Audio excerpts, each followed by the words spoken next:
Shaun, not the result we wanted on Tuesday, but a good opportunity to hopefully put things right on Saturday. Yeah, that would be the plan. Today's just been spent going through the game last night. Quite clear on what we have to do better in that type of game. But this weekend will be a very different game. It'll be a completely different game. So, but last night, we needed to get clear on what went wrong, really. Just on that, you talked after the game about staying patient in times where we need to. And what are the solutions? Do you know those yet? Is that something that will come throughout the season? Is it about moving the ball quicker? What are those sort of things? Without giving too much away tactically. No, it's fine. Look, I think there's so many things that I showed the players today in terms of us getting into the most dangerous areas, even before we scored. So I think it was 31 minutes, and this is what these games can be like. They're very organised, Barton. They really limit the space, and you have to continually move the ball to basically try and break them in a certain area. Then you can be really aggressive.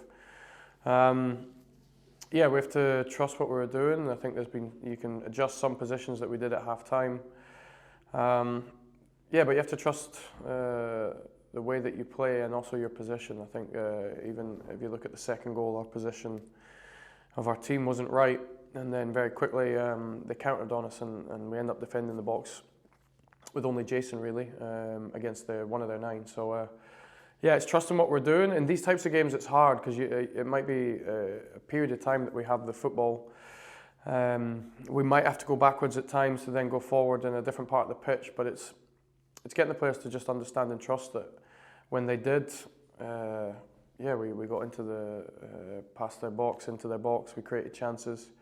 I just needed us to trust it more.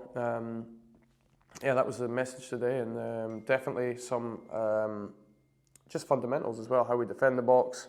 If there's a run, I give the wingers big freedom. But if you don't match a run, then you're not doing your work for the team. So there's some fundamentals within some of the other tactical parts. But it was really disappointing last night. I felt it was a big chance. I felt it was a really big game to carry on the momentum. We had 2 brilliant results, and we didn't manage to do it. And it's been like that all season, really. We've had a couple of really good results, and then we'll have a dip in performance. So, I have to try and rectify that. It's about finding that consistency, you said, and you said Bristol won't be the same game as Tuesday in terms of that style. We got the win over there early in the season, but they've got a new manager now. How do you see the game panning out? Yeah, they'll be. I think they'll come for us. I think they'll try and high press us. They'll try and play through us. So it'll be. I think it'll be a really open game. I don't see us having the same amount of possession as we did in the second half. It'll be a real fight for the ball. We beat them 4-0 there. They've got good players. They've got some really talented players in wide areas. Midfield, they've got goals from as well. We know a lot about their midfielders. I think this will be a lot more open game. We have to be better as I've said numerous times, we have to be better in the most critical areas and then play the way that we want to play. And just get better at it. Team news, everyone come through okay, the new signings. Ollie Norman played full 90, first game in a few weeks, but how's he? Yeah, that was a big ask. We don't really have, with Jensen obviously not making it. I'm liking what Harry McHugh's given us at the moment, but Ollie's going to have to go again. Cal Mack, I'm now confident is fully fit, so he'll come back in the squad. And then, everyone else sort of made it through from last night. Will Amoson's okay.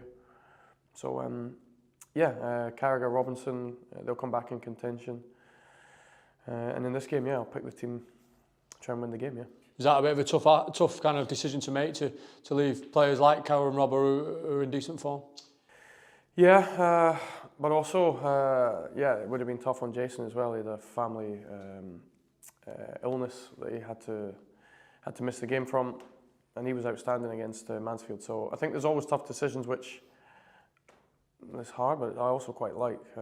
It shows that Carragher is very, very close to being a starting centre-back for us. I know he's played right-back.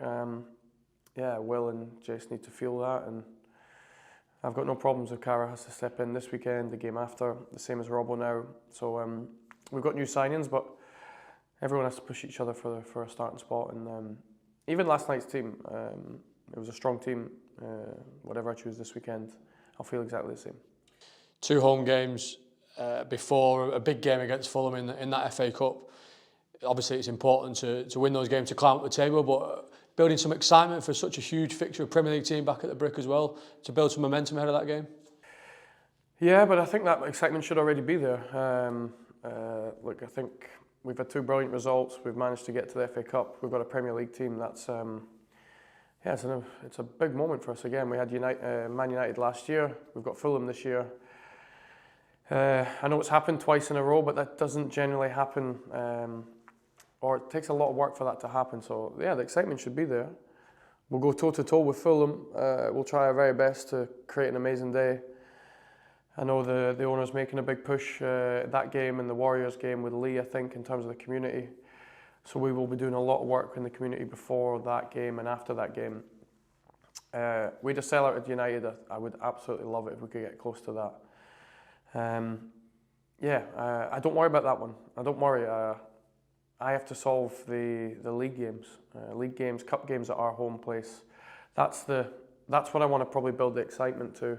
And I know we're really inconsistent, particularly at home. Away we're more consistent. But so when you talk about everything tactically and with the team, I think the bigger thing for me is that how do I create that excitement with the support? Last year I had a unbelievable support, and I felt like with the -8 with the embargo, it was like a big fight, and we were all in it together. I feel like this year, whatever I've said or the messaging, I haven't quite got right. There isn't that same sort of intensity when the away teams come to our place. So that's the biggest thing I have to solve. Anything tactically, I think, is less so. The actual feeling around our home games and our club. I want us to feel like we're on a certain journey, and I want to feel like we're there together. I think I spoke after the game about the young players. Every game, like I don't know another club in all 4 divisions that has 6, 7 academy players in their 18. Sometimes, a majority of the time, like they're on the pitch. I don't know if there's another club in the EFL, Premier League for sure, that has that amount of players, academy players. So I want the supporters and the team, particularly academy players, to have that connection. It's amazing, really, to have that many academy players playing in your first team. And I'm desperate to have that excitement around the support, around a group of young players that some of them are from Wigan, some of them come through academy from the age of 9 and 10. So, anything tactical, Burton, Bristol is one thing. I think the bigger thing for me is that feeling around that sort of journey that we're on.